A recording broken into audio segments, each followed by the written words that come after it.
Welcome back, friends. Lost Gaff here, and it's time for more of The Road to the End. We're nearly there with the MCU. Today we're watching Thor Ragnarok, which came out in, I believe, 2017. I somehow didn't put that in notes. Yeah, 2017. Came out the year before Infinity War. 180 million to make. Made 854 million, so damn. So the tagline here is, Chad learns that Asgard is a people, not a place. Most of them die.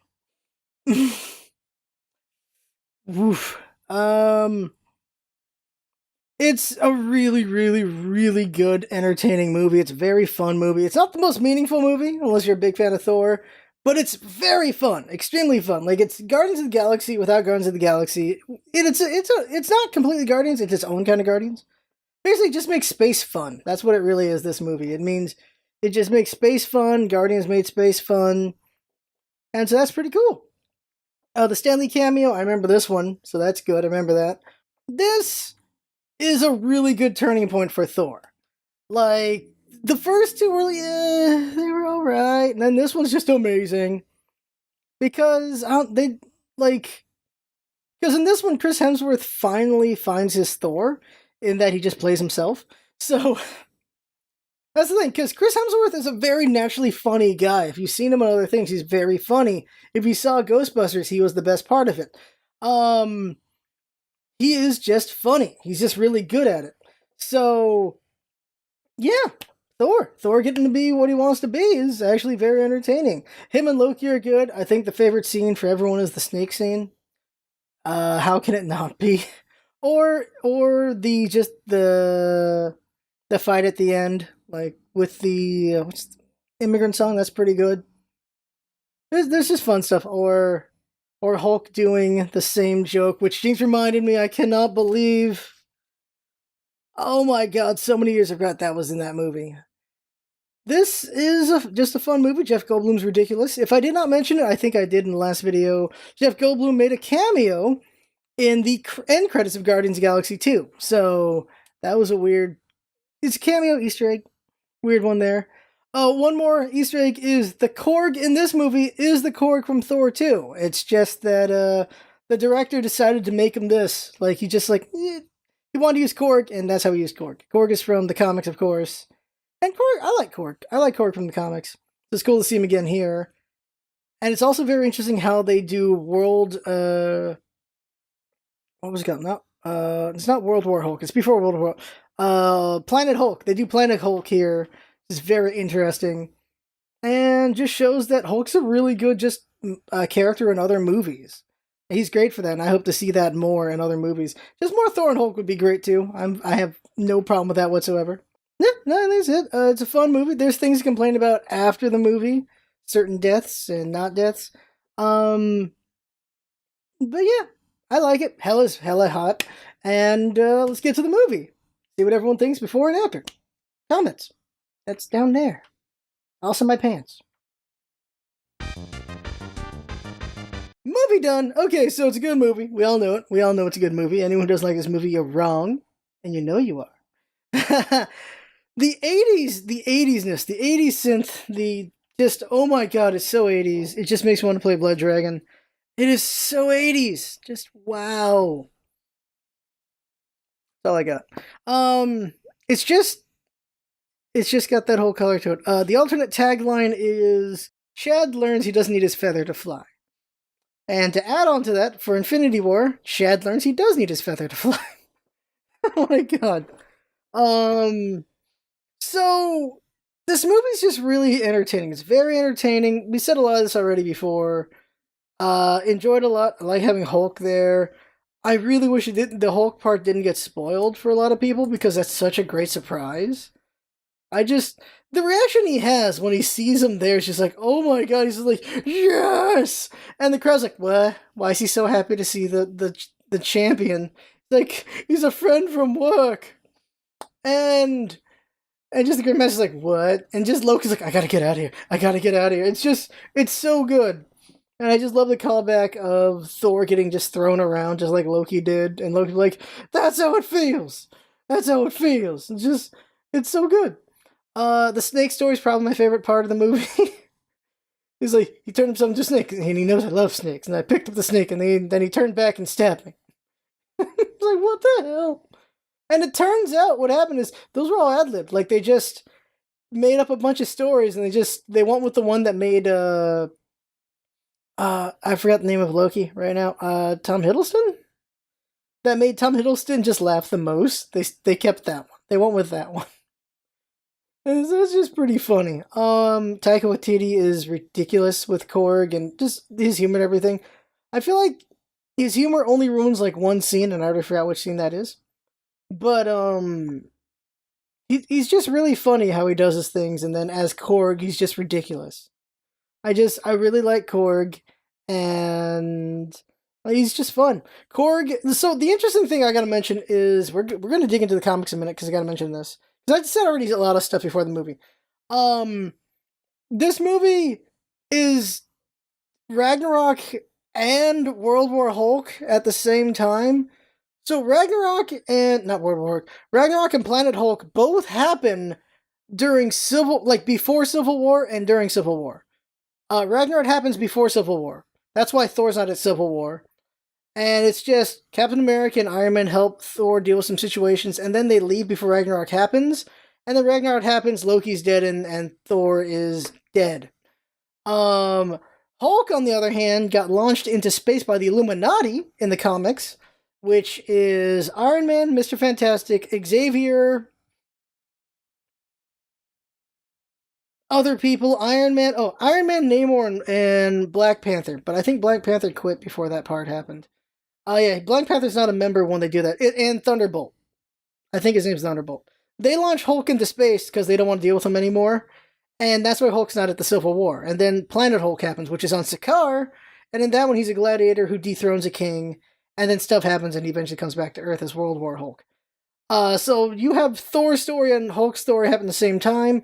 Korg and Meek are good friends of Hulk in the comics. Meek is his best friend in the comics. So he's not there, and Hulk has a love interest who's not there in this one. I guess Valkyrie might kind of be for Hulk. There's no confirmation Valkyrie's lesbian. She could just be pan. Like she could just be into everything. There's no real. The thing is, unless someone confirms the sexuality, you don't really know. Like Thor could be just banging around. We don't know any of this. Jane's just the one who got his interest, but just because Hulk had a love interest, I figure maybe Valk. But yeah, it's not the Grandmaster in that one. Grandmaster is something else in the comics, it's just some king that Hulk overthrows. And so it's just so interesting to see them like this instead, where Korg is just his own guy instead of one of Hulk's men. Same thing for Meek. And really hope to see Korg and Meek sometime in the future. Maybe an Endgame or another movie later down the line. Maybe Thor 4 or something. Cate Blanchett's pretty cool.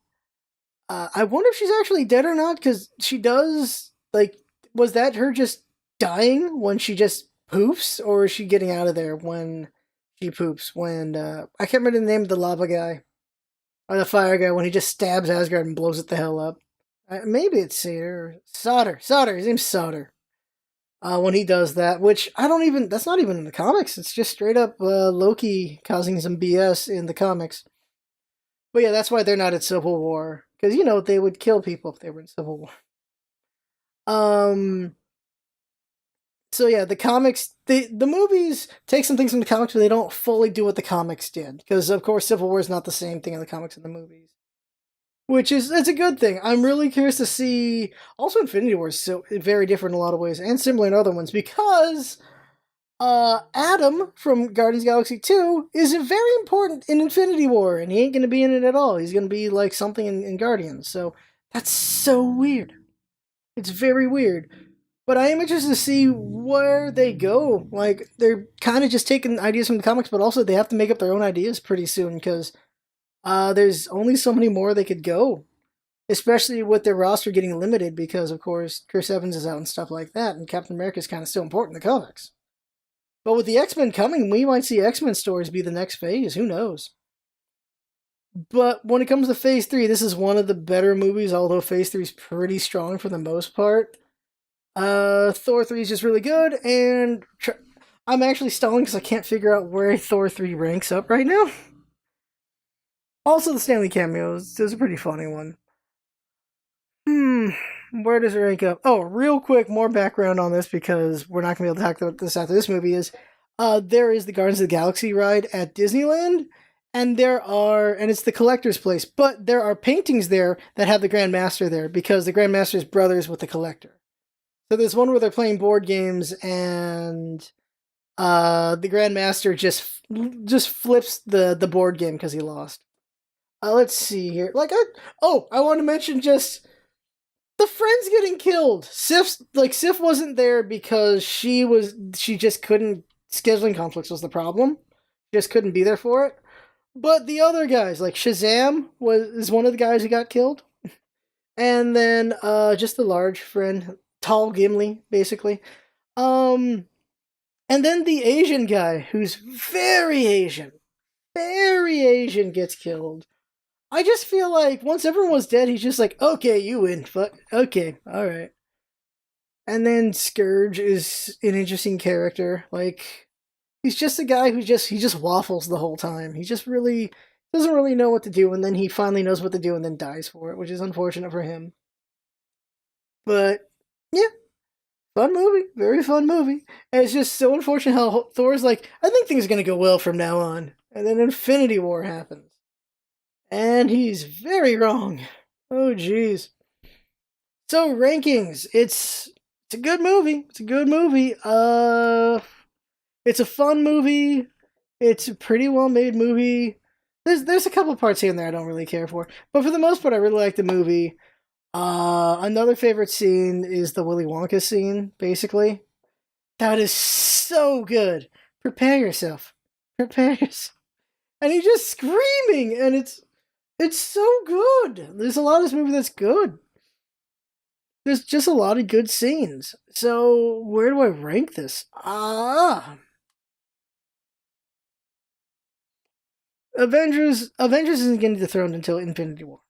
Then there's the Guardians movies, and this is pretty Guardian-ish as well. Then you got Winter Soldier and Civil War. I say, as an entertaining movie, I put it between Guardians 1 and 2. But as just a well-put movie, I would put it under Winter Soldier. But the problem is, the Guardians are over Winter Soldier, so how does that work? So, because the first thing I said, not the second thing I said, I guess Thor 3 goes in third place. So it's Avengers, Guardians of the Galaxy 2, Thor 3, Guardians 1, Winter Soldier, Civil War, Avengers 2, and Ant-Man, Spider-Man, so on. That's where it ranks up for me. Where's it rank up for Jinx? Third place for Jinx as well. Alright, so that's Winter Soldier, Avengers 1, and then Thor 3, and then Avengers 2, Civil War, and so on. So, wow. Interesting rankings. Up next is going to be Black Panther. So that's a very interesting one because, real quick, Hela as a villain, not bad. Same thing for Grandmaster, both of them not bad. Together they're pretty good, but they don't break the top for sure. Now, Warmonger is going to be an interesting contestant for being in the top rankings of villains for sure. Some people really liked him, some people didn't. I think he's good. We'll talk about that though in that movie. Black Panther is pretty good, so we'll talk about that one the next episode. And then Infinity War, and that's gonna take a while to get through because that's a long movie. Quick question, I gotta remember to ask it then too, but in case I don't remember to ask it then, for the comments, when did you need to pee during Infinity War? Oh my god. For me it was when they got to the Lifestone planet. Not the Lifestone, it's called the Soul Stone, yeah. When they got to the Soul Stone planet, that's when I needed to pee. There was still like another hour to go in that movie. So, that right there is the video. I had fun talking, hope you had fun watching and listening, and that's what it's all about, is it? Having fun. Thanks for coming by, and see you next time.